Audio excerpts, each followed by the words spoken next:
Clube dos Poetas Vivos. Uma parceria Casa Fernando Pessoa e Teatro Nacional Dona Maria II. Com Teresa Coutinho. Boa tarde a todos e a todas. Obrigada por estarem aqui hoje, neste regresso ao Clube dos Poetas Vivos. Hoje com Ricardo Marques. Fico muito feliz, Ricardo, que tenhas aceito o convite, e também com as vozes maravilhosas do Cláudio de Castro e do João Grosso, e com as vossas presenças maravilhosas. Hoje numa configuração um bocadinho mais feliz, estamos mais próximos todos uns dos outros, sentados lado a lado, isso deixa-me muito feliz também. Dizer-vos que é uma emoção estar aqui, que esta parceria continua de saúde e para durar, esta parceria entre a Casa Fernando Pessoa e o Teatro Nacional Dona Maria II, e que o clube, se tudo correr bem, continuará, e portanto isso também é um motivo de celebração.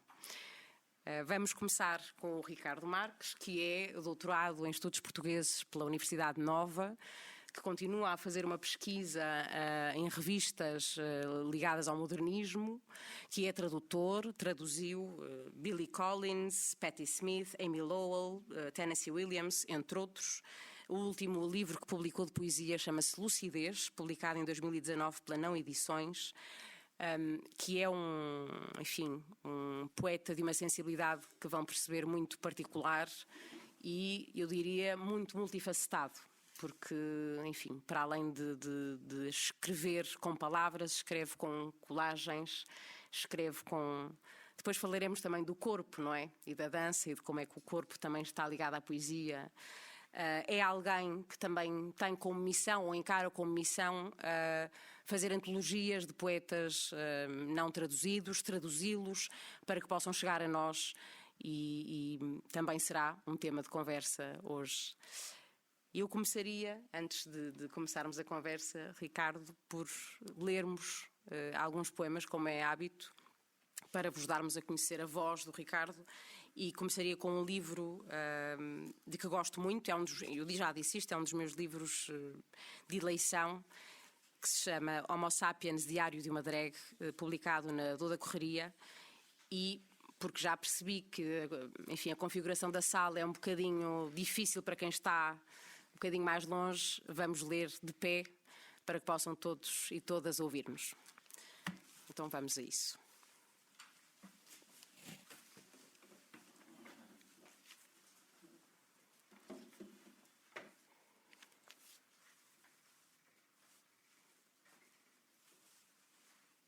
Ora, então, do Homo Sapiens, Diário de uma Drag.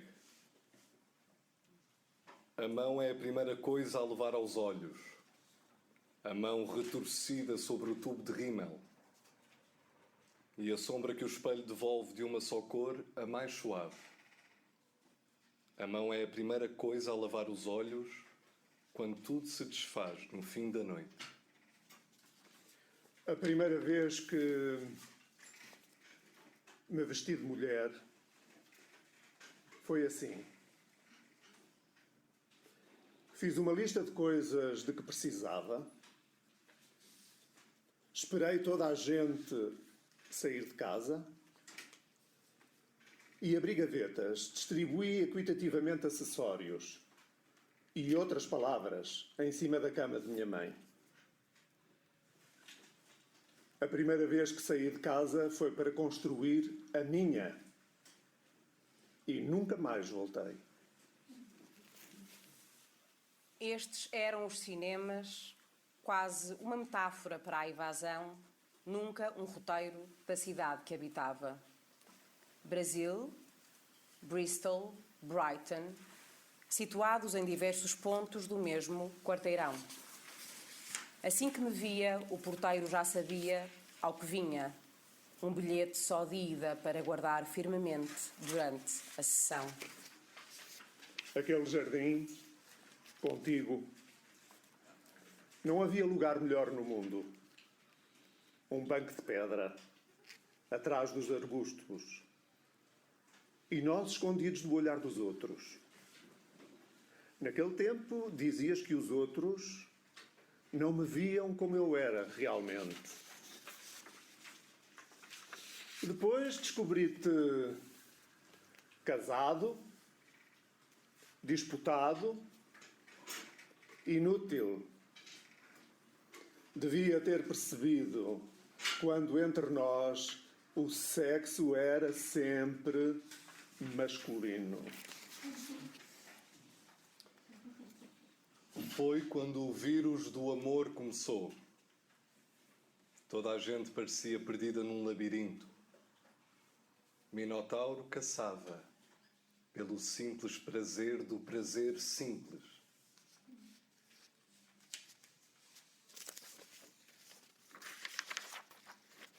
Nunca a invisibilidade me doeu tanto. Não era ausência, desenganem-se, era desaparecimento. Ninguém se ausentou porque quis. Toda a gente me faz falta no fim. Toda a gente ainda tão presente. Marlene Montilla.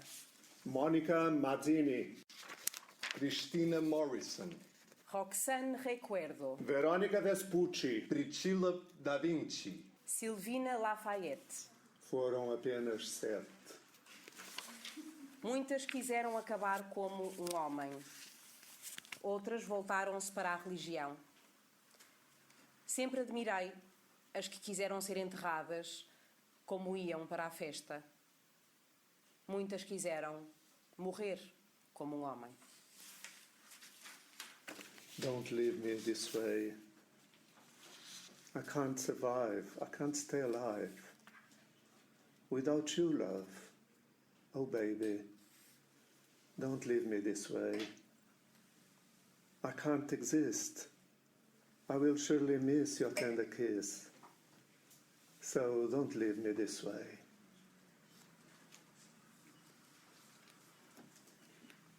Um dia telefonaram-me no fim de um show. Fui reconhecer um corpo que a família não queria. Paguei o enterro à minha pior inimiga em palco. Outra foi reconhecida pela própria mãe, contaram-me. Nunca pensei que o meu filho fosse tão bonito, disse. Lembro com saudade o dia em que a minha mãe nunca me disse isso. Lembro outro rapaz que um dia se pôs ao meu lado, no balcão do bar, onde comecei a dançar. Não era poeta, mas tinha jeito para as palavras. Explicou-me, com aplicação prática, o que era a declinação de género. Ir a festas tinha um duplo significado. Até mudava o verbo. Ele adorava dar festas. Oh, girls just wanna have fun. They just wanna. Depois comecei a sentir-me velha, sentada naquele balcão, naquele fim de década, observava o vai e vem dos carros, os namorados passando lentamente com as namoradas, passando horas mais tarde sozinhos, a pé. Batizamos o primeiro momento de Grand Tour. Ao segundo chamamos Petit Tour. Mas na cabeça dos visados a definição era ao contrário. Hoje, as mais jovens passeiam-se pavoneando-se. De antes nós pavoneávamos-nos passeando. É coisa de alma, não de perna. As mãos hoje já não são as mesmas. São mais velhas e experientes. E tenho sempre o tempo na ponta da língua. A todas as coisas digo que sobrevivi. Tens o dom de tornar tudo o que é feio em belo. Foi a coisa mais bonita que me disseram. O que mais me impressionou foi nem sequer estar maquiada. A coisa pior que me disseram foi rapidamente esquecida e não deve ser matéria deste diário. De todas as minhas amigas, sinto mais falta de Mona Lisa, que já fora menino de bem, menino de boas famílias. Fugiu dos pais, abandonou o país, casou com um barão e mora em Paris.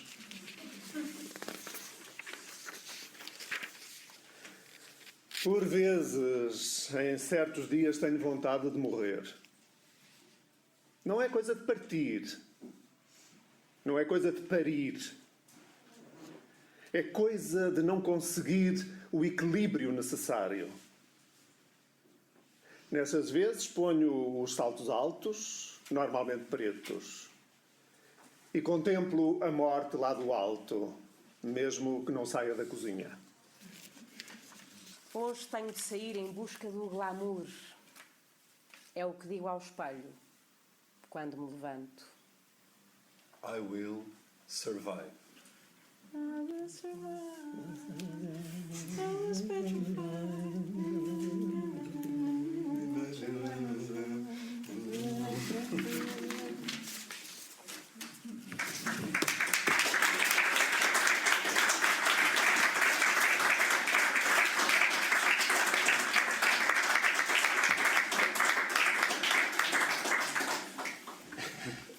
Obrigado.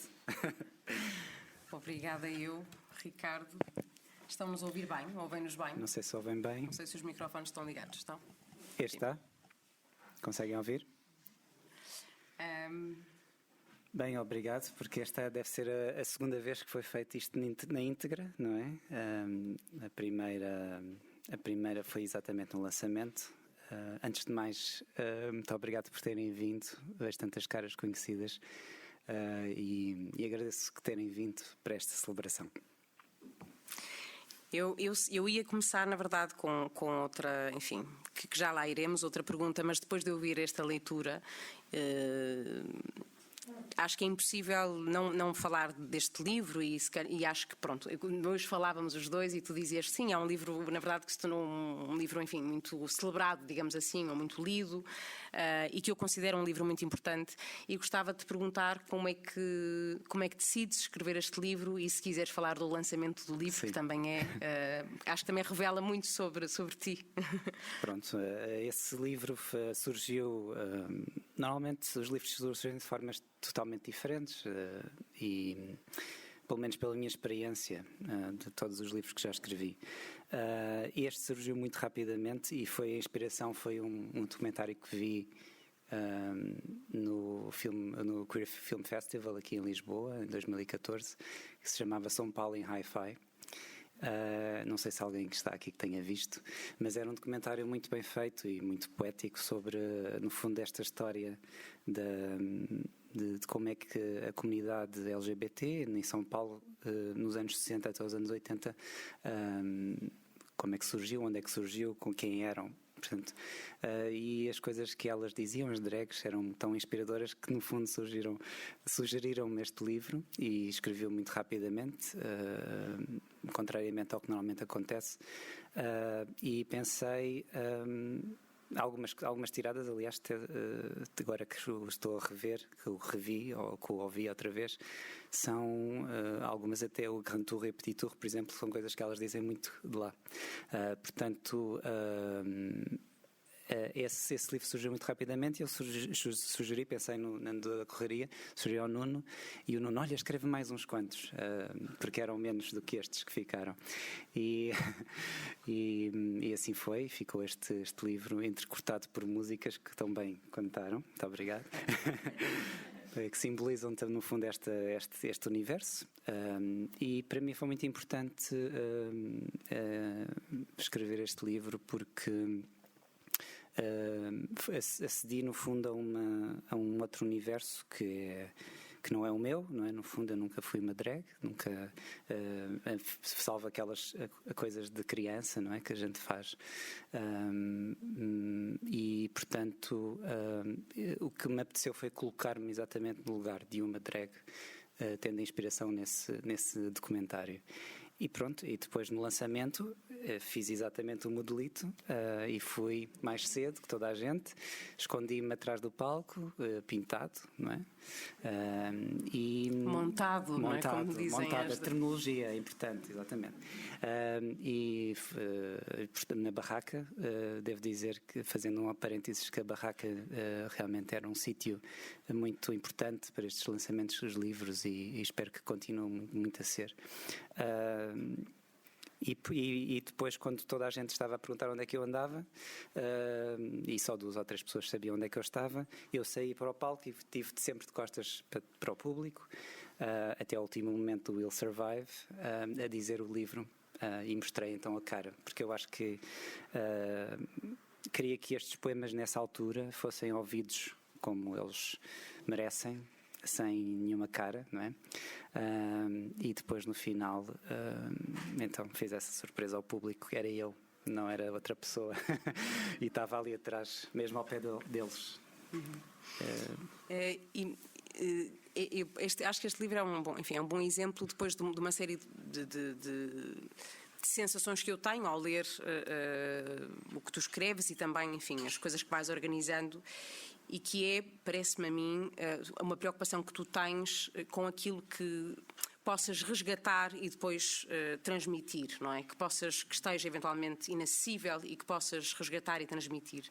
Eu gostava que falássemos um bocadinho sobre isso, ou seja, também na escrita, mas também enfim, como tradutor, como alguém que faz antologias, que me falasse um bocadinho da importância porque também como tradutor me parece que há o leitor, obviamente antes do tradutor, não é, que se encanta por alguma coisa que leu e que sabe que não está traduzida, mas que sente um bocado essa obrigação de, então, deliver, como dizem os ingleses, não é, do entregar ao... Sim, isso é verdade, é mesmo acho que é uma característica. Eu costumo usar muito a expressão de serviço público, e é uma expressão que não é minha, que eu roubei ao Ruizinho, que está ali atrás, e obrigado. E portanto é isso, é exatamente o que dizes. Para mim interessa muito como este livro no fundo é trazer para a poesia, que normalmente é uma coisa vista como um domínio muito cinzentão, muito sério, não é?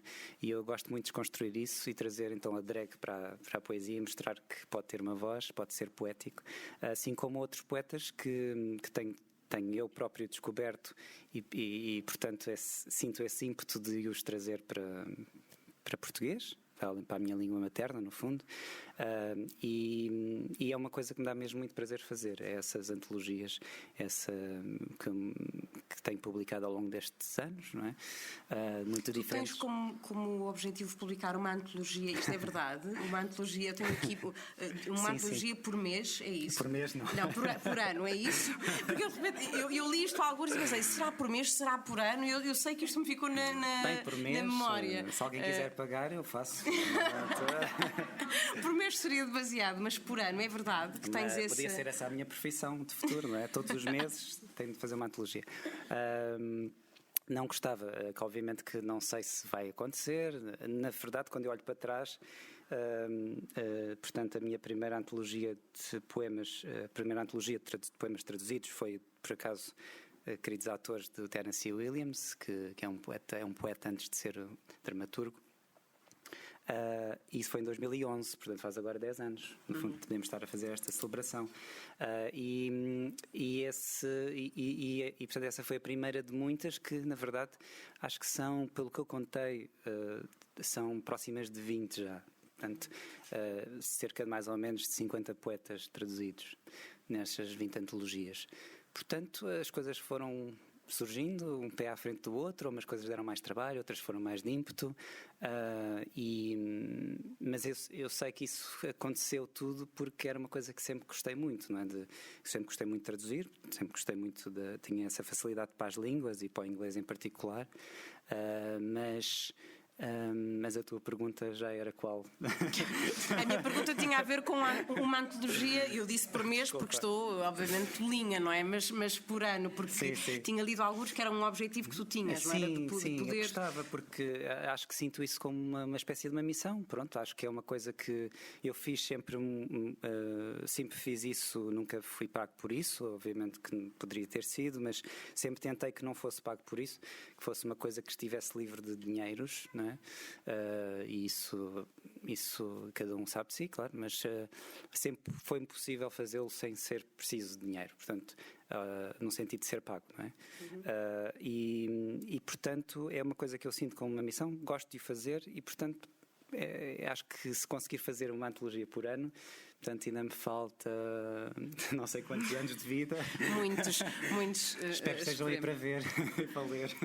Quando tu falavas do Tennessee Williams e Sim. também há ou seja, quer dizer, há um lado subversivo também na maneira, porque aquilo que a antologia ou aquilo que traduz também bem, primeiro é aquilo que escolhe, tem esse poder, o poder de escolher, mas também é de certa forma há um lado criativo, e eu acho que quando falavas e hoje conversávamos, não é? Hoje cedo nós tivemos uma conversa para estarmos aqui um bocadinho mais cúmplices e à vontade, mas falávamos do Tennessee Williams e tu quiseste pegar no Tennessee Williams poeta também de uma forma um bocadinho, ou seja, quase como um lado subversivo. Sim, é como a drag no fundo, porque quer dizer, se nós estivermos a fazer o que é expectável, também acho que não é tão interessante.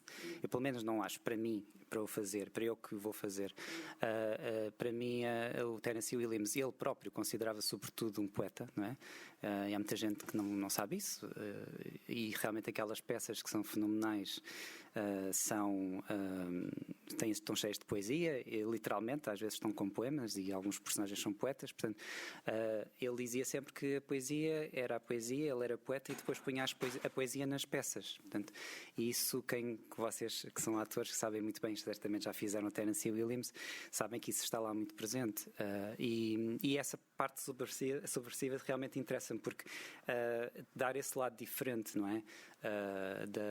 De uma personagem que normalmente é conhecida, uma figura conhecida, isso dá outra visão, outra perspectiva sobre a figura, como por exemplo esta antologia dos futuristas que fiz há 2 anos, que me deu foi muita pesquisa, muito trabalho, fiz a capa, portanto a edição do autor. E simultaneidade, antologia de poesia futurista, e da editora, é uma editora de autor, chama-se Zanzibar. É para rimar, pronto.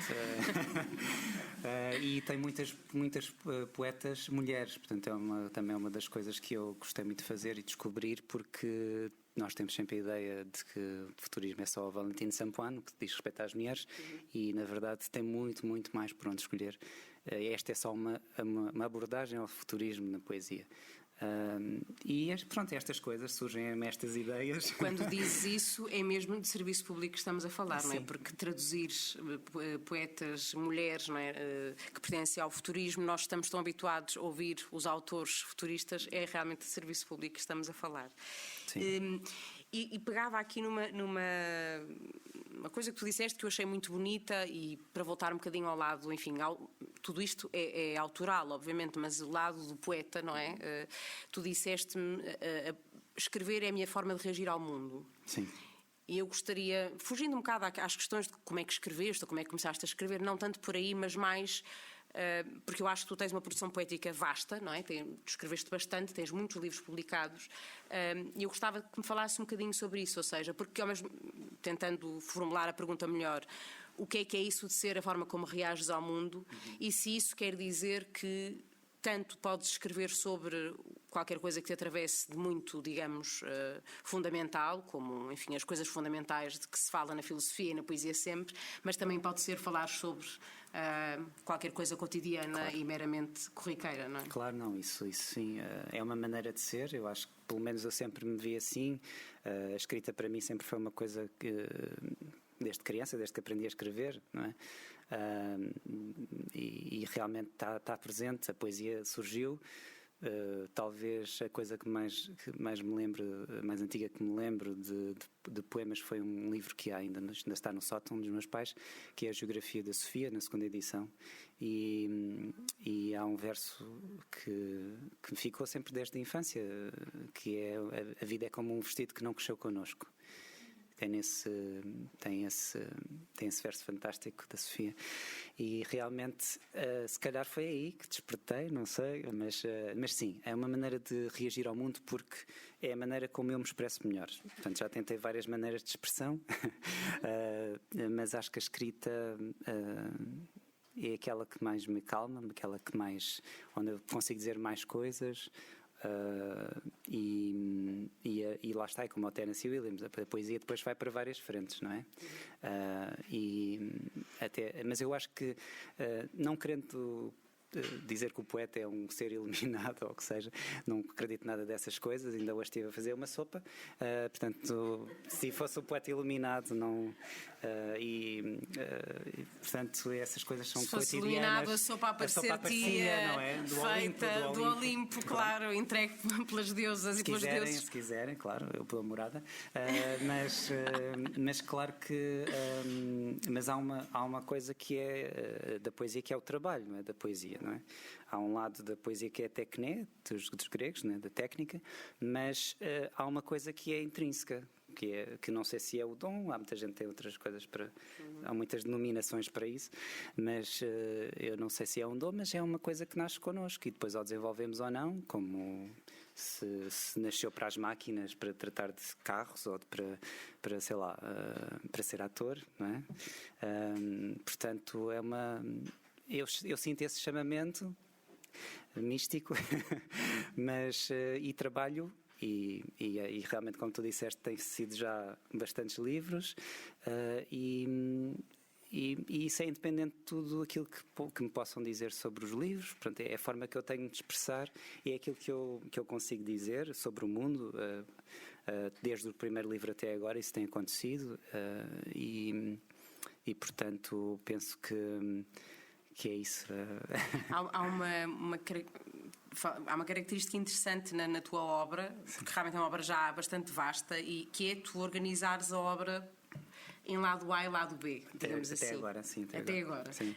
E eu gostava que falasse um bocadinho também sobre porquê, não é? Porque é que alguns livros pertencem, eu posso dizer, o lado A, vou dizer só alguns, tem o Servidões, o Didascálias, o Ruina no Lúcido, o Lucidez. O lado B tem justamente este que acabámos de ouvir, o Homo Sapiens, Um Lugar Só para Si, Os Wolves em Sussex e outros.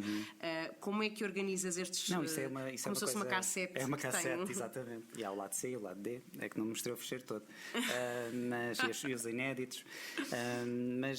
Não, isso é uma coisa artificial, obviamente, que isso não é para mim, não é? É para eu também perceber aquilo que está feito, não é? Para não voltar a fazer outra vez.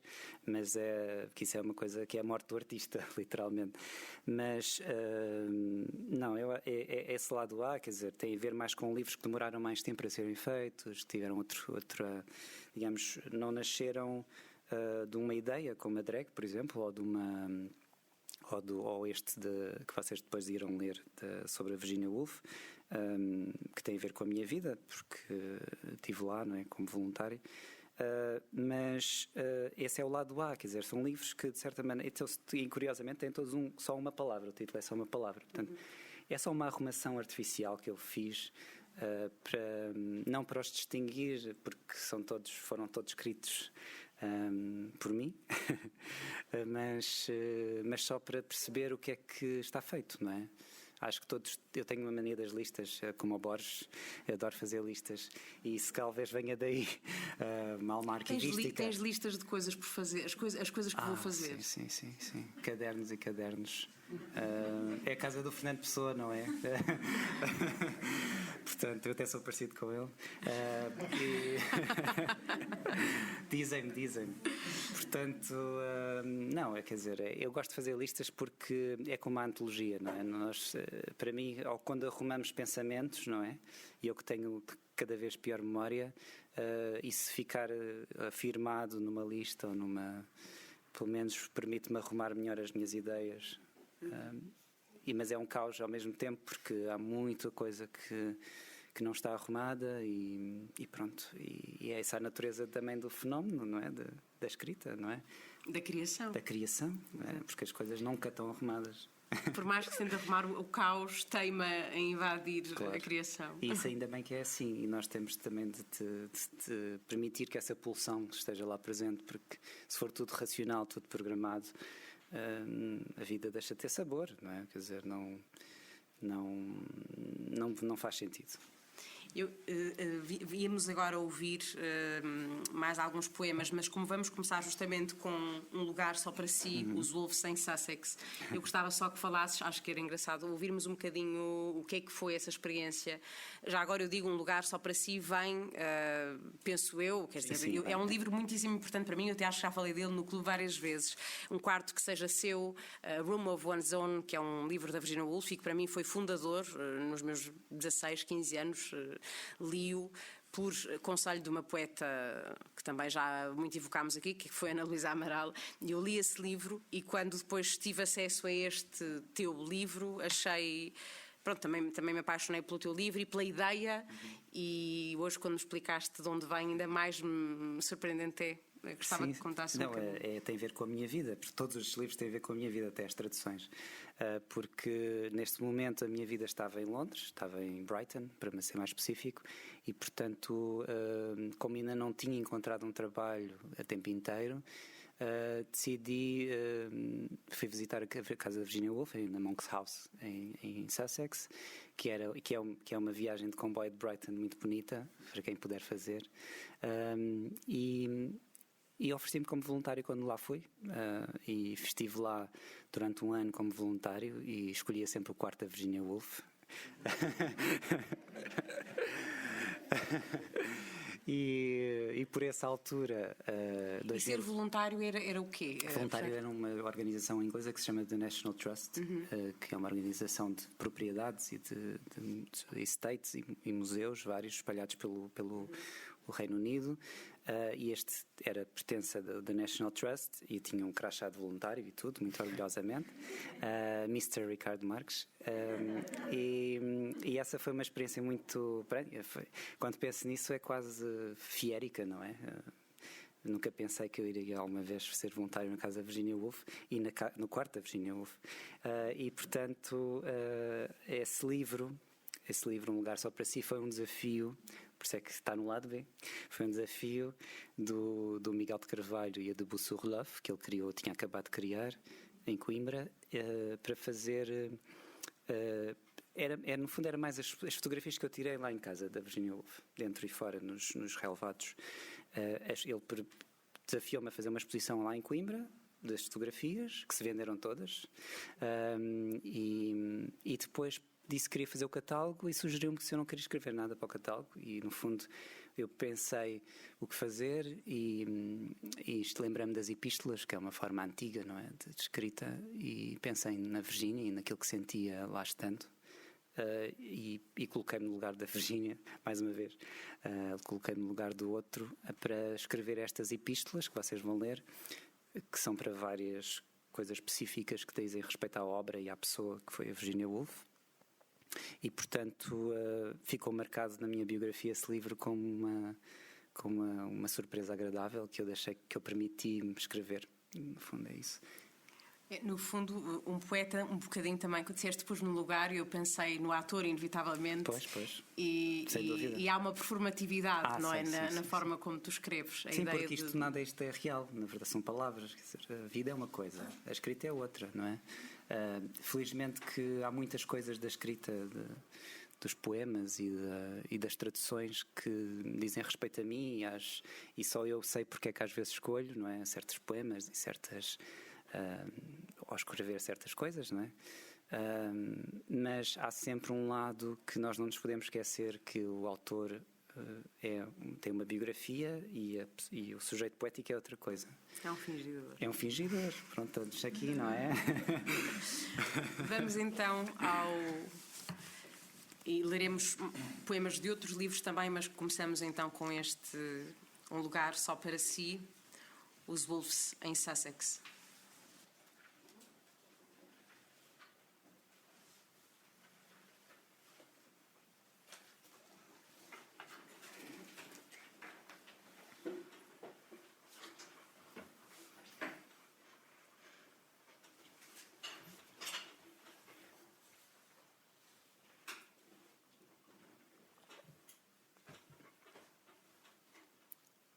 Querida irmã, lembras-te do farol da nossa infância, varrendo a costa à noite, enquanto o sol, durante o dia, sabia percorrer o céu ordeiramente?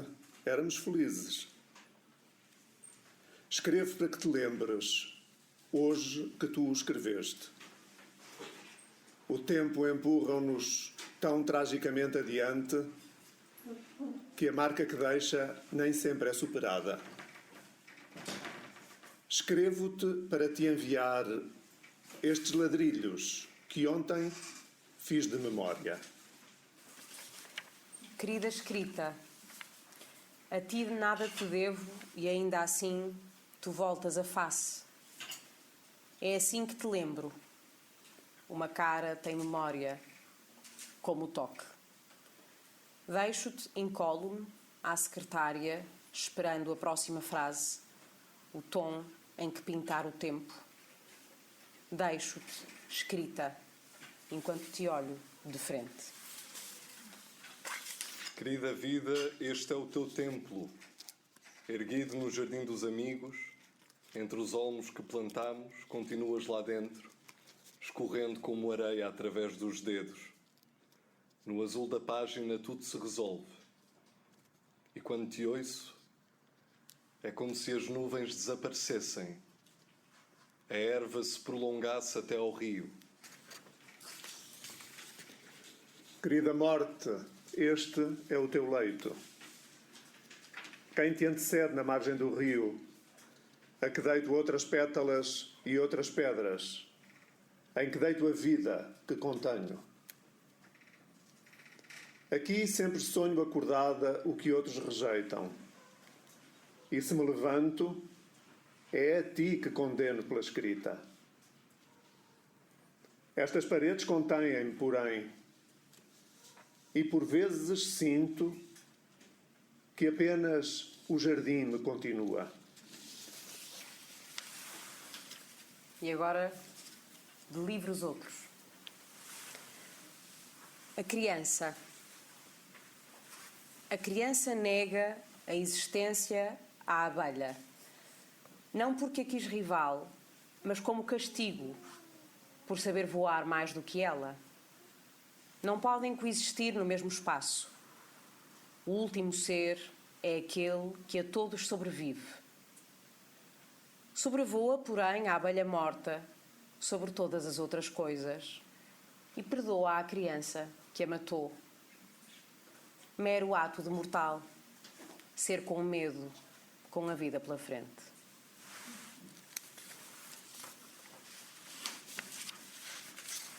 Ruinenlust. Quando o museu mais antigo do Brasil ardeu, um dos mais completos do mundo, só o enorme meteorito da entrada restou, inerte no lugar onde já estava, como se tivesse sido ele o culpado.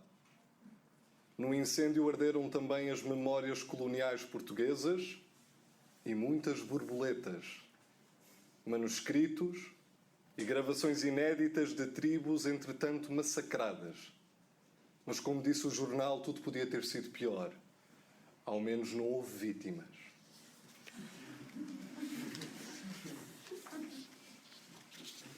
Pessoa. Quando Pessoa escreveu o livro do desassossego, não o escreveu mesmo. Foi escrevendo, fragmento a fragmento, durante toda a vida. Era uma pessoa tão desassossegada que tinha de ser vários, diz-se. E hoje, aos seus estudiosos se chamam pessoanos, porque também são vários. E não se conseguem concentrar numa ordem para o livro. Não conseguem concordar entre si. De fragmento em fragmento, enche uma pessoa o papo de eternidade. Esta foi escolhida a dedo. Lamentações. Quando Herodes construiu o seu templo, estaria longe de pensar que Tito viria de Roma para o fazer desmoronar. E já outro tinha caído naquele local séculos antes. Tito, porém, deixou uma parede a que chamaram Muro das Lamentações. Hoje, os judeus deixam ali papéis a pedir desejos. Mais difícil seria construir um lago para atirar moedas. Todo invasor é, antes de mais, um invadido de si próprio. Berlim. Quando se construiu o muro, tiveram de fazer pontes aéreas. Tudo bem, desde que haja aviões. Mas só um dos lados era capitalista e podia comprá-los. Pois claro, ganhou a guerra. Hoje até comunistas vão lá buscar pedrinhas, apesar de ser proibido. Construíram um centro de interpretação porque já ninguém se lembra disso. Toda a memória é um muro que se está sempre a deitar abaixo. Lisbon Revisited, 2018.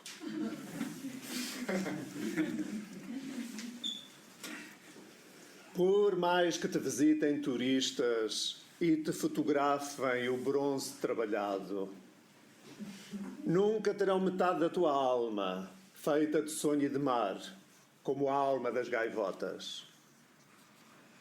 Por mais que palmilhem este lugar e te tragam arrastado na boca e no olhar, só encontrarão edifícios e paisagem. Só levarão nas mãos o próprio suor. Porque tu já não pertences a esta cidade, nem sequer a este mundo. Tu és a tua própria aldeia, que criaste apesar dos outros. Tu és o eterno sítio dos vindouros. Nunca daqui saíste. E estás além. Porque eu quero o amante sem vício que não seja o do amor. Como a autoestrada começa nos alvéolos e se desdobra pelo mundo na respiração, na exalação. O que eu quero é quem ame sem medo. Por isso te toco, porque recebo aquilo que tens para dar. Um braço, uma mão, um dedo, uma unha. Conto assim uma por uma com a boca todas as marcas do teu corpo onde te irei reencontrar e todos os entardeceres serão meus.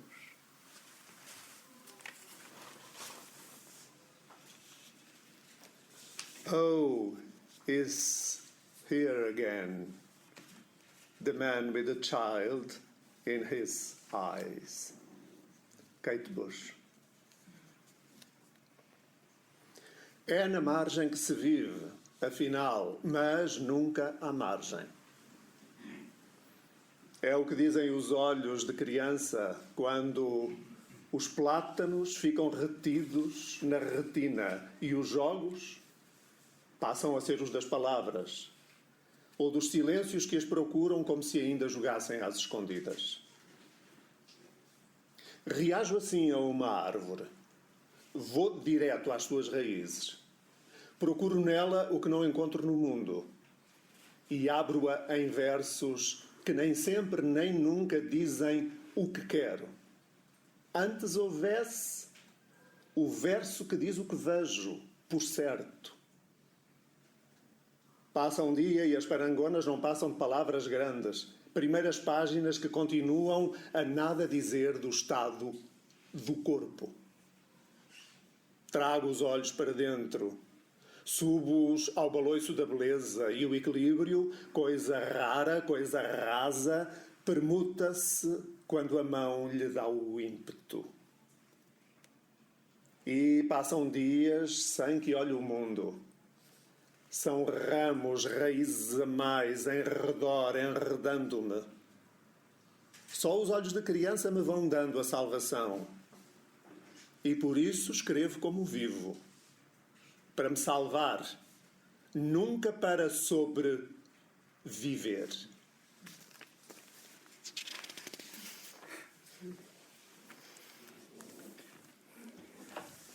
Tantas emoções ao ver isso, não é? Muitas emoções. Sim, sim, porque, quer dizer, esses poemas que vocês misturaram e começaram pela Virginia Woolf,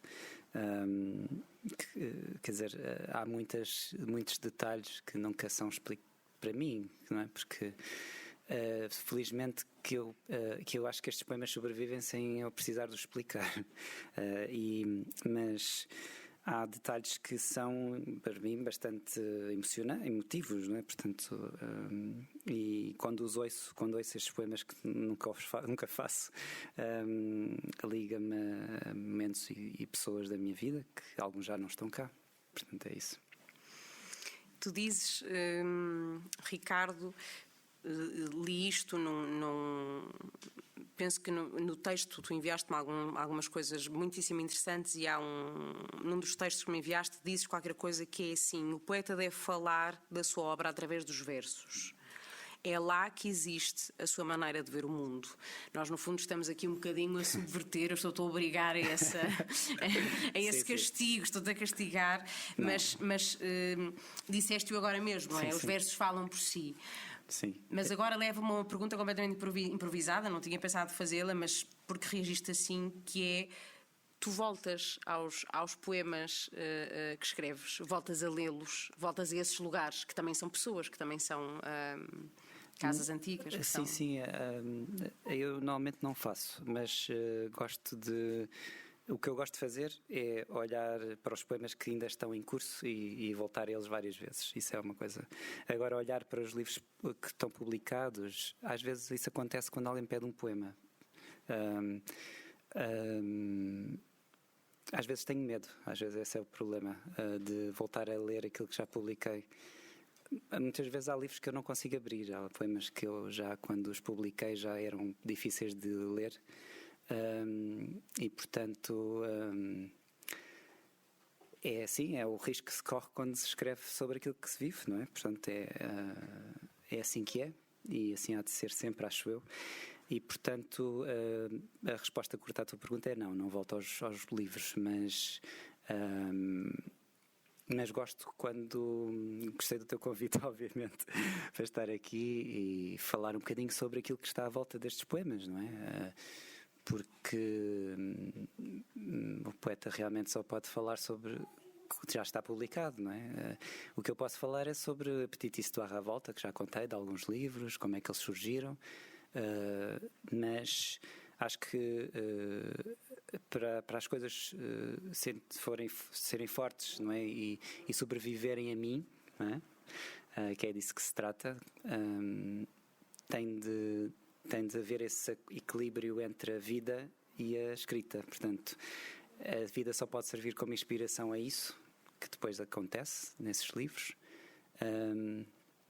E, portanto, é esse equilíbrio que eu persigo sempre, acho eu. Vamos então a um lugar que também, obviamente, é muito teu, mas que enfim, és tu a dar lugar a outros, vamos pôr a coisa assim. Uma das antologias de que falávamos, não é? E que saiu recentemente e que também tem sido muito... É esta maravilhosa Já Não Dá Para Ser Moderno, 6 poetas de agora, seleção e prefácio de Ricardo Marques, e estão poetas como Elizabeth Marques, Raquel Nobre-Guerra, Ricardo Tiago Moura, Sónia Batista, enfim, entre outros. E eu gostava que me falasse um bocadinho desta ideia do já não dá para ser moderno. Tu dizes uma coisa que eu acho... Acho que nunca deu. Nunca deu. Tu dizes a dificuldade. Em Portugal. Tu dizes uma coisa aqui neste prefácio que eu achei mesmo original, no sentido da maneira de pensar. Acho que eu já senti isso e nunca soube pô-lo por palavras. Tu dizes: a dificuldade de definir esta geração é estarmos perante uma geração que não se assume contra outra. Ou seja, que não tem vontade de estar contra nenhuma outra geração. Sim. Não é? Geralmente é isso que inicia movimentos e que... Sim.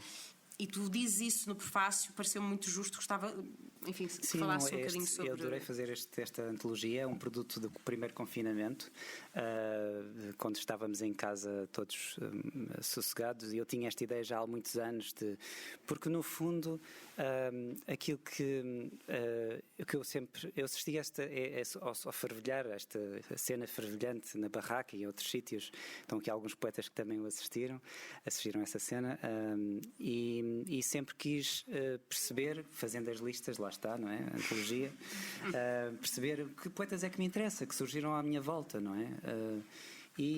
Felizmente com o confinamento, infelizmente por outras razões, pude ter a paz de espírito em casa para o fazer, e ler os livros todos outra vez. Muito obrigado.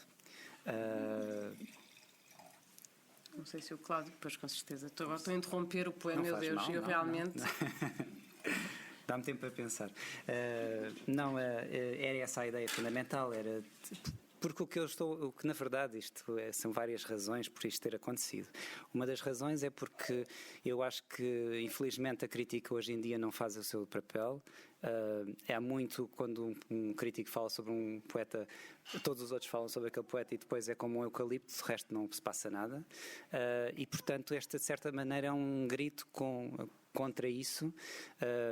E dizer, estes poetas existiram e começaram a escrever e são muito bons à minha volta, e eu assisti a muitos destes lançamentos, destes livros, li os poemas com muito gosto e influenciaram-me a mim, portanto é uma espécie de serviço público também, claro, não é? Não fiz sozinho, e tenho de dizer que a Fulano de Tal, temos de fazer aqui este parênteses, que abraçou de imediato o projeto e fez um livro lindíssimo, o João Pedro Azul. E portanto eu adorei fazer isto, e ainda hoje acho que é ótimo ter feito isto, porque muita gente me vem falar, olha, descobri aquele poeta por causa da tua antologia, e isso é uma coisa que me alegra muito, não é? Porque também, por outro lado, não é uma coisa, não tem a ver comigo automaticamente, ou seja, eu nunca era capaz de fazer esta antologia selecionando-me a mim, mas é uma coisa mesmo de prestar um serviço que eu acho que não estava feito, não é? Porque normalmente falam-se sempre dos mesmos poetas na minha geração e não se falam destes, à exceção da Raquel, talvez, que tenha sido, que ficou mais conhecida, não é? E portanto, e são igualmente bons, portanto... foi bastante polémico quando surgiu, e eu achei graça a isso. Foi. Olha, passou-me um bocadinho ao lado a polémica, recebi mais ainda bem, a crítica positiva. Não, o que houve de críticas foram negativas, o que é bastante elucidante sobre o nosso estado da nossa crítica, e portanto eu acho que também falando com pessoas à volta, acho que realmente a brincadeira do já não dá para ser moderno não poderia ser mais propícia, e acho que nunca deu para ser moderno, porque na verdade quando se é mais moderno se calhar não é tão sério, se calhar não é poesia, isto porque falando com várias pessoas de várias idades, alguns deles professores universitários, disseram-me que isto, a poesia experimental, isso é lúdico, isso não tem assim muito, e portanto não vou dizer nomes, e portanto eu fiquei muito estupefacto. No final vamos ouvir esses nomes em voz off. Estou a brincar. A lista. E fiquei muito estupefacto com essa reação em 2021, na verdade, porque pensei que estes poetas já não iriam ser nenhum escândalo, não é? E digo isso no prefácio, aliás.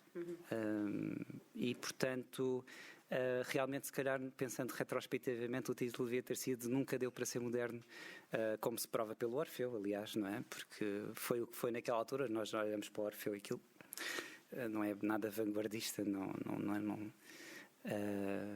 Portanto, gostei várias vezes, nem duplamente, triplamente, quadriplamente, de fazer esta antologia, precisamente para agitar isso e mostrar, olha, estes poetas são igualmente bons, são da minha geração, alguns um bocadinho mais velhos, não estava preocupado com isso, mas surgiram nesta altura, e de fundo há aqui uma tese de fundo, que é o ano 2013, para mim acho que foi um ano particularmente importante na poesia portuguesa, recente, porque há uma série de editoras que surgiram nesse ano. Tu explicas isso muito bem, não? Aliás, pronto, estou a publicitar para o João Pedro Azul, vender muitos livrinhos, mas brincadeiras à parte, faz tudo parte de um mesmo sistema, se calhar é o lado D, né? Esta parte das antologias, fazer antologias que como serviço público, não é? Há uma coisa que tu dizes que eu acho importante tornar clara, né? Que com o surgimento de uma série de pequenas editoras, também há uma série de vozes que tu consideras muitíssimo boas, provavelmente até se calhar a poesia. Enfim, é difícil estar a dizer o que é mais interessante, menos interessante. Claro que há poetas fantásticos a serem publicados por editoras ditas maiores ou mais. Mas é nessas pequenas editoras que muitas das vozes mais pungentes estão. E é um bocado sobre isso que tu falas também no prefácio. E achei graça porque um dos críticos disse que eu até me tratava por tu na crítica e dizia que, não sei se queria direito de resposta, mas a minha resposta é a publicação do livro. E portanto dizia que eram os meus amigos e que eu só tinha feito os meus amigos e, portanto acho tudo, realmente a crítica está muito há pouca crítica, também digo isso, há poucos suplementos, cada vez menos, e com cada vez menos livros e com cada vez menos qualidade. Isso é sintomático de uma sociedade que não está bem. E só mesmo para terminar, ainda sobre a antologia e sobre esse teu lado de quem quer dar a ver aos outros ou dar a ler. Eu digo dar a ver porque me vem do teatro, mas é dar a ler. Quem antologia, não é, está sempre a fazer uma escolha pessoal também. Isso é uma coisa que eu acho que, mesmo na tradução, tu dizes uma coisa que eu acho muito interessante também, já não sei onde li. Eu li muito sobre. Portanto, já não sei onde li porque estive a ler imenso sobre o Ricardo, mas. É especialista. Tu a dada altura dizes qualquer coisa como, mesmo quando traduzo, obviamente que o poeta não desaparece. Claro. E, portanto, quando se está a fazer uma antologia, claro que haverá, imagino eu, uma espécie de bússola ética, não é? Sim. Mas é uma escolha tua. Senão não serias tu a fazer a antologia. Eu lembro-me quando saiu aquela escolha da Adriana Calcanhoto sobre os poetas contemporâneos, não sei se lembram, e que teve reações também muito dispares, porque muita gente considerou que ela deixou pessoas de fora, mas isso é que é alguém ser convidado a organizar um livro, não é? Claro, se for para dizer exatamente os mesmos poetas que nós já conhecemos, nunca faria essa antologia, não é? Faria a antologia daqueles que não foram falados e que eu acho igualmente bons, é sempre esse o critério, não é? Sim, eu penso sempre assim. Penso que estas antologias nascem sempre de um princípio de curiosidade, não é? Como eu sou leitor, não é? Antes de ser poeta, e por causa disso sou poeta, talvez, está tudo ligado, faço estas antologias um bocado porque acho que não existem, não é? Pronto, é só isso, no fundo. Estaria eu a fazer uma marca para me lembrar de uma coisa. Não sei se querem fazer alguma pergunta. Queria abrir a conversa ao público. Vejo ali algumas pessoas a abanarem-se, está um bocadinho de calor, eu sei, mas se quiserem. Já temos uma fotografia, não é uma pergunta, mas olá, como está? Está tudo bem? Esteja à vontade. Se alguém quiser fazer alguma pergunta ao Ricardo, eu depois volto a perguntar no fim, mas eu geralmente conto 5 na minha cabeça. Se ninguém levantar o braço, eu avanço. Ricardo, então avançava antes de ouvir, porque sei que também trouxeste alguns autores para ouvirmos e que te são muito caros. Eu gostava de falar também sobre uma dimensão da tua obra, que é a colagem. E por isso é que eu também falava do facto do Ricardo ser tão multifacetado. É que a sensação que me dá, não sou poeta como tu, portanto não porei isto da forma mais, mas é mesmo como se fosse um polvo com muitos tentáculos e todos têm o mesmo motor, que é querer dizer coisas, mas às vezes o meio é que passa a ser aquele, outras exatamente. Vezes é o outro. E como é que a colagem aparece no teu trabalho? A colagem aparece, bem, acho que desde criança que nós temos a colagem, nós fazemos aquelas colagens, mas apareceu. Eu escrevi um manifesto uma vez sobre isso, que me foi pedido para uma revista que é a Lira, é um manifesto que eu escrevi, um manifesto em colagem. E em que tu dizes a colagem é a verdadeira poesia. Exato. Poésis fazer. Porque estes poemas, no fundo, são todos colagens, não é? Nos livros, não é? Eles estão todos colados uns aos outros e estão todos... No fundo, no Ruína de Luz que vocês leram, tem lá um poema do Matisse, o poema final, em que ele acaba por dizer que a vida é uma colagem, não é? De vários papéis. Toda a acessão dessa palavra papel, não é? E no fundo a colagem nasce de ver muita colagem também, não é? Claro, porque as exposições têm esse efeito em mim. Vou a muitas exposições e e a colagem acho que surgiu depois de ter visto o Matisse, os papéis colados do Matisse, precisamente em Londres, que foi aí que eu comecei mais a fazer e que me dei mais liberdade para o fazer. Porque há também um certo preconceito que se tem de vencer, não é? Eu tive de vencer para mim próprio, não é?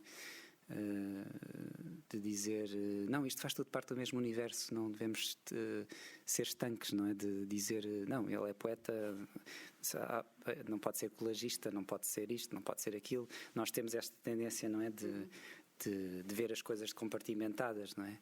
E isso também foi para mim muito útil, porque eu sempre tive o contrário, não é? Lembro-me sempre de professores de educação visual que diziam para eu não pintava bem dentro dos limites. Portanto, estou aqui a fazer terapia com a Teresa. Mas não pintar bem dentro dos limites pode ser fantástico, não é? Pois, naquela altura não era bom e eu pensava bem, eu realmente em arte não dá, não. Apesar de ter os testes psicotécnicos davam para humanidades ou arte, portanto, na verdade já lá estava, não é?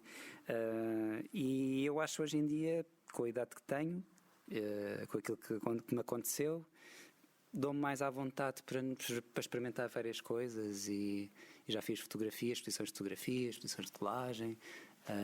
E já dançaste? E já dancei. A minha mãe queria que eu fosse bailarino, mas eu não lhe dei esse prazer, porque na verdade o bailarino, como vocês sabem que o ator o corpo é muito importante, não é? Endireitámos. Ai não, o João continuou igual. Eu endireitei-me logo, mas o João pensou. Há uma devoção, quer dizer, eu adoro ver dança e adoro dança porque precisamente eu acho que é uma manifestação da poesia, não é? Um corpo que faz poesia com o corpo, não é? E portanto era uma coisa demasiado para mim pôr-me esse ónus de treinar o corpo dessa maneira profissional, não é? É algo que eu não quis perseguir, mas que obviamente que gosto muito de dançar ainda hoje em dia, e fiz esse curso de dança em Londres, contemporânea, precisamente para descobrir que não era por ali. Mas surgiu um pequenino poema, depois não vou ler porque não o trouxe, e está em inglês, mas surgiu um pequenino poema que eu dei à professora de dança nesse curso, que no fundo, de certa maneira, é uma tese de mestrado sobre o que é a dança. Então, indo finalmente aos autores, à autora também, que eu faço sempre este desafio, não é, à convidada ou ao convidado, de trazer alguma coisa que queira ler, ou enfim, algum autor que queira evocar, e sei que o Ricardo trouxe mais que um, portanto, sim. Força. O primeiro que eu gostaria de ler, talvez seja o mais forte, é este do Howl, o Footnote to Howl, do Allen Ginsberg. Esta é a edição facsimilada da primeira edição. E eu gosto muito deste poema, já o li em outras ocasiões, nomeadamente na Barraca, e acho que quando a Teresa me convidou para vir aqui e me perguntou que poemas pudesse trazer, este para mim é um dos... Adoro este poema. O Howl em si é um ótimo poema, totalmente diferenciador de águas, mas em particular o footnote, portanto a nota de rodapé ao Howl que ele escreveu, é muito impactante. Holy, holy, holy, holy, holy, holy, holy, holy, holy, holy, holy, holy, holy. The world is holy. The soul is holy. The skin is holy. The nose is holy.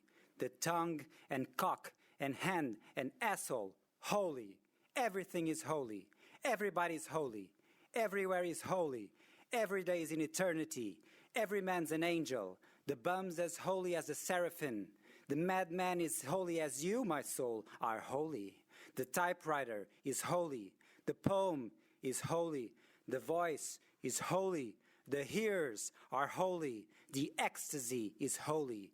Holy Peter, Holy Alan, Holy Solomon, Holy Lucian, Holy Kerouac, Holy Hunky, Holy Burroughs, Holy Cassidy, holy the unknown buggered and suffering beggars, holy the hideous human angels, holy my mother in insane asylum, holy the cocks of the grandfathers of Kansas, holy the groaning saxophone, holy the bop apocalypse, holy the jazz bands, marijuana, hipsters, peace and junk and drums, holy the solitudes of skyscrapers and pavements, holy the cafeterias filled with the millions, holy the mysterious rivers of tears under the streets, holy the lone juggernaut, holy the vast land of the middle class, holy the crazy shepherds of rebellion.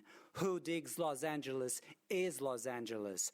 Holy New York, holy San Francisco, holy Peoria and Seattle, holy Paris, holy Tangier, holy Moscow, holy Istanbul, holy time in eternity, holy eternity in time, holy the clocks in space, holy the fourth dimension, holy the fifth international, holy the angel in Moloch, holy the sea, holy the desert, holy the railroad, holy the locomotive, holy the visions, holy the hallucinations, holy the miracles, holy the eyeball, holy the abyss, holy forgiveness, mercy, charity, faith, holy, ours, bodies, suffering, magnanimity, holy the supernatural, extra brilliant, intelligent kindness of the soul.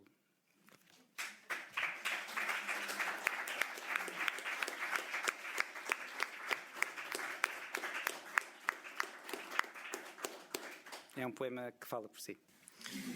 Gosto, depois de leres o poema, eu diria que multifacetado mesmo, não é? Porque lês o poema e depois com a tua voz diz é um poema que fala por si. Mas são vários níveis de energia e de performatividade.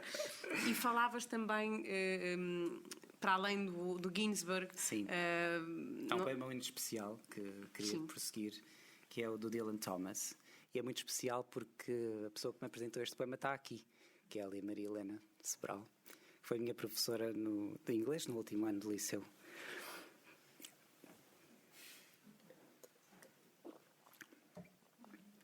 Vou ver se consigo dizê-lo. Deixar que a emoção não... E, portanto, é um poema que é muito... Mal sabia eu, mais tarde, que seria muito importante. Se chama Elegy, de Dylan Thomas. É um poeta que eu considero um dos melhores poetas do século XX. Isto é muito relativo, mas para mim é. E é o último poema que ele escreveu, deixou incompleto. É um poeta que eu até acho muito parecido com a Sofia. Acho que essa comparação ainda está por fazer. E, portanto, é um poema que desde os meus 18 anos sei de cor e, portanto, vou dizê-lo. Too proud to die, broken and blind he died the darkest way, and did not turn away. A cold, kind man, brave in his narrow pride, on that darkest day. Oh, forever may he lie lightly at last, on the last crooked hill, under the grass, in love, and there grow young among the long flocks, and ever lie lost or still all the numberless days of his death, though above all he longed for his mother's breast, which was rest and dust, and in a kind ground the darkest justice of death, blind and unblessed. Let him find no rest but be fathered and found, I prayed in a crouching room by his blind bed, in a muted house, 1 minute before noon and night and light. The rivers of the dead veined his poor hand I held, and I saw through his unseeing eyes to the roots of the sea.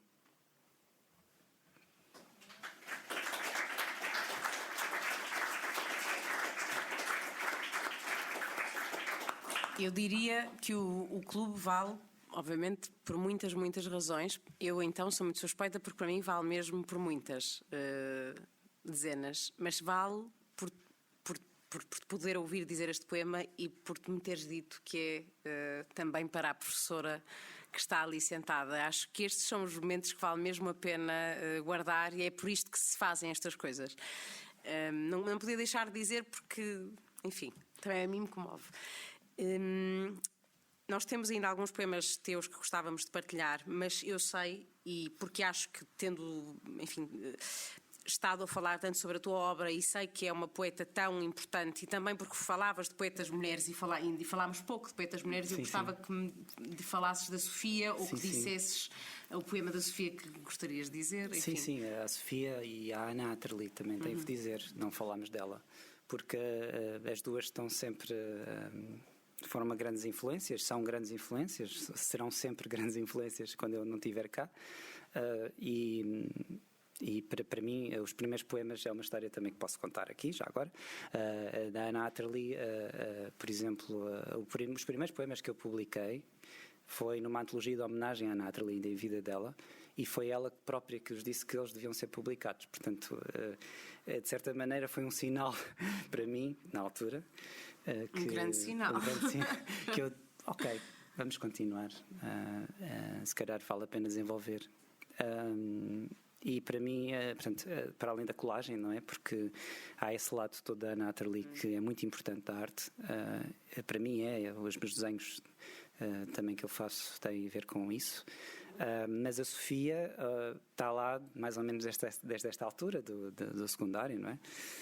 Em que nós temos umas leituras mais profundas sobre a poesia portuguesa contemporânea, e há um poema da Sofia que eu gosto muito, vamos ver se eu me lembro, que já não ligo há muito tempo, mas que é a Meditação do Duque de Gândia sobre a morte de Isabel de Portugal, que é um poema conhecidíssimo, por isso é que ainda mais este ónus de pressão sobre mim, mas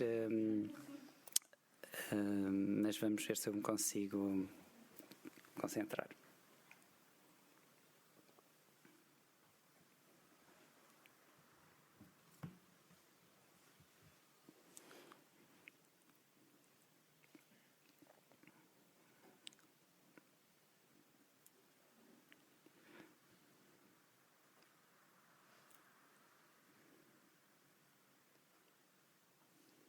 Pelos vistos não quer.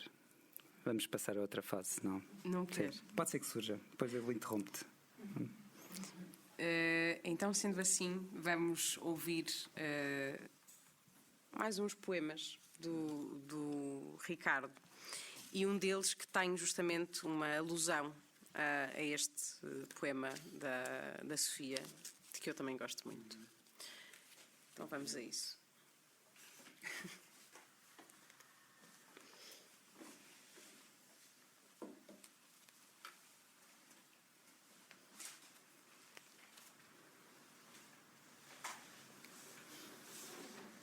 Dedicado a Ju Dennis.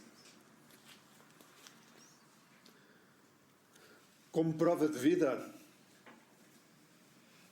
foram postos a marchar no caminho da morte. 15 quilómetros de areia, 50 graus centígrados e muitas semanas sem água, bússola ou esperança. Descalços até aos ossos, humilhados até aos ossos. Muitas mulheres tiveram crianças, no caminho as enterraram com milhares de mortos. E só agora se sabe do monstro capaz da crueldade, também neste lugar do mundo. Um monstro que expulsa, cala e consente. Um monstro que é gente no meio de gente. Para Fanny. Que posso eu fazer para lavar a tua lembrança de meus olhos? Porque eles viram, há apenas uma hora, uma preciosa rainha. O toque tem memória. Diz, meu amor, diz-me o que posso fazer para esquecê-la e ser livre.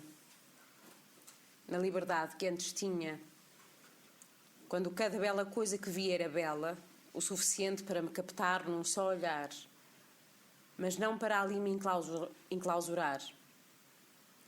Quando pobres que fossem as coisas e variegadas, a minha musa tinha asas e pronta estava sempre para seguir o seu caminho, ainda que lhe contrariasse a vontade emotiva, ainda que divina seja para mim. Divina? Que digo? Que gaivota consegue filosofar quando segue o seu voo sobre o mar, acima de violentos confrontos marinhos? Às vezes ouço passar o vento, e só de ouvir o vento passar vale a pena ter nascido. Fernando Pessoa.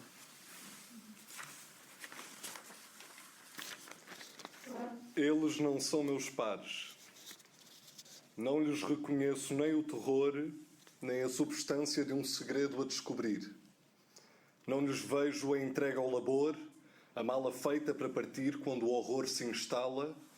Em seu lugar o cálculo, a cunha, a perfídia consomem o resto de ser. A sobrevivência mesquinha, a esperteza de servir para obedecer. Eles não são meus pares. Senhor Silvestre Costa. Deus salve o Senhor Silvestre Costa, benfiquista e cristão. Deus maior na arte de sorrir. Deus o salve até ao fim dos dias na sua casa do Pico da Cruz. Silvestre e simples, como a paisagem do seu nome. Deus salve este homem, professor de todos na humildade, aluno do grande mistério do mundo, vivendo no alto como ermita, agradecendo e posando quando lhe pedimos uma fotografia. É por ti que escrevo. É por ti que escrevo as cores que o teu olhar me diz, a floresta onde habitam.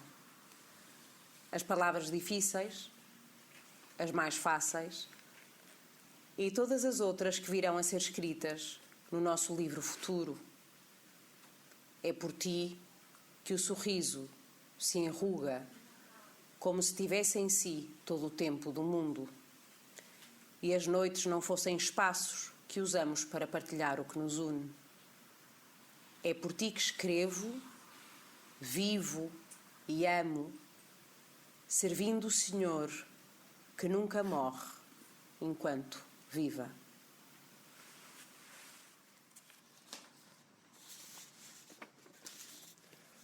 Uma árvore. Havia sempre uma árvore naquilo que contavas. Algo concreto que se iniciava magicamente.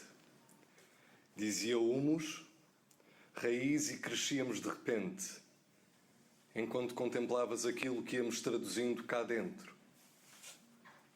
É que o mundo era muito difícil, diverso, e era preciso criá-lo como um poema. Dar os nomes às coisas porque se chega à vida. Ainda te lembras do brilho no olhar como que tudo escutava? O discurso que trazia? A amizade é agora essa árvore onde te encontro mesmo que não te veja. Basta lembrar-me da raiz que tão bem plantaste e tudo, num ápice, reverdece e flutua.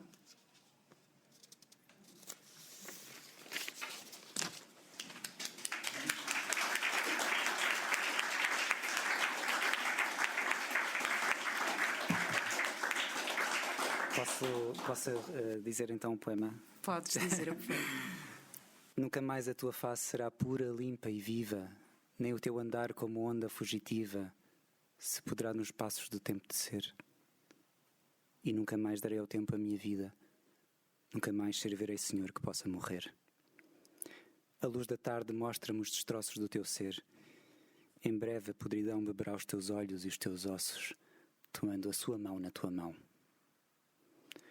Nunca mais amarei quem não possa viver sempre, porque eu amei como se fossem eternos o brilho, a luz e a glória do teu ser. Eu amei-te em verdade e transparência, e nem sequer me resta a tua ausência. És um rosto de nojo e negação, e eu fecho os olhos para não te ver. Nunca mais servirei Senhor que possa morrer.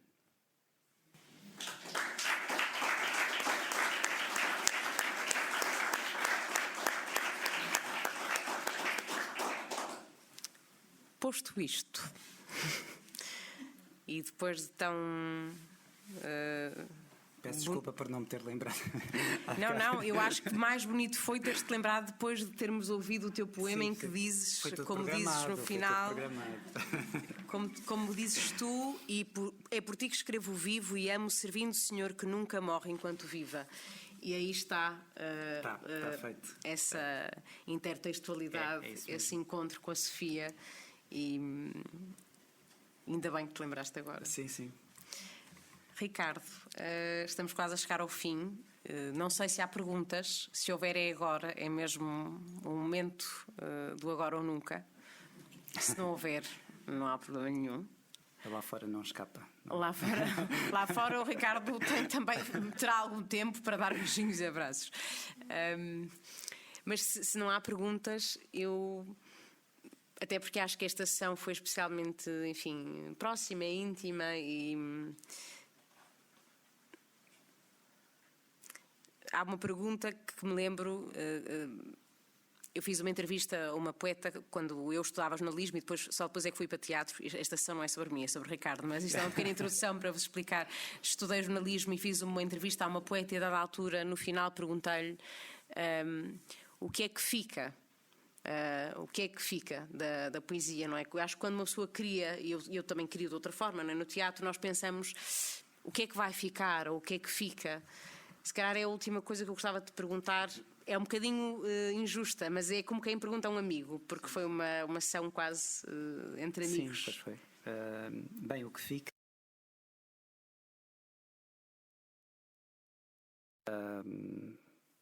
Se não sabemos, o planeta vai continuar, portanto, eu tenho um poema sobre isso na lucidez. Portanto, não sabemos nunca quando fazemos, e por isso é que é bonita a pulsão de fazer, não é? Da poiesis, de fazer, não é? Seja no teatro como tu fazes, seja na poesia ou noutras artes. Nós fazemos porque temos de o fazer.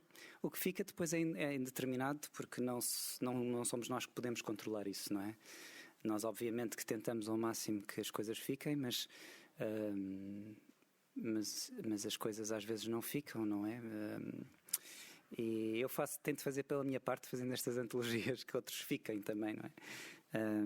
Mas é uma pergunta pertinente, mas eu acho que quando se escreve e quando se cria, não deve estar sim muito presente, deve ser uma coisa que está lá atrás e que não é para nós, e que depois de vez em quando a Teresa Coutinho convida-nos para fazer uma sessão que falamos sobre isso, não é? E há muitos aqui poemas que são muito pessoais, e que há alguns que eu não consigo ler e nem falar deles, e portanto isso é o meu contributo, é o que eu posso dizer. Este é o meu contributo para um mundo melhor, como diria a Sofia, não é? Este meu ofício de poeta, como ela dizia, ao ombro de gigantes como ela, porque nós criamos sobre coisas que já estão criadas, não dizemos nada de novo. E quando se parte desse pressuposto, que é um ótimo pressuposto, não pensar que se vai inventar a roda, acho que abre-se uma possibilidade imensa de mundos que podem ser criados sendo nós próprios, e é isso. Obrigada, Ricardo, por tudo, e obrigada ao Cláudio, muito obrigada, e ao João, muito obrigada, e a vocês. Estamos de volta. Muito obrigada por terem estado aqui em novembro, é no Teatro Nacional Ana Maria II, com a Gisela Casimiro. Obrigada a todos. Obrigada, Ricardo.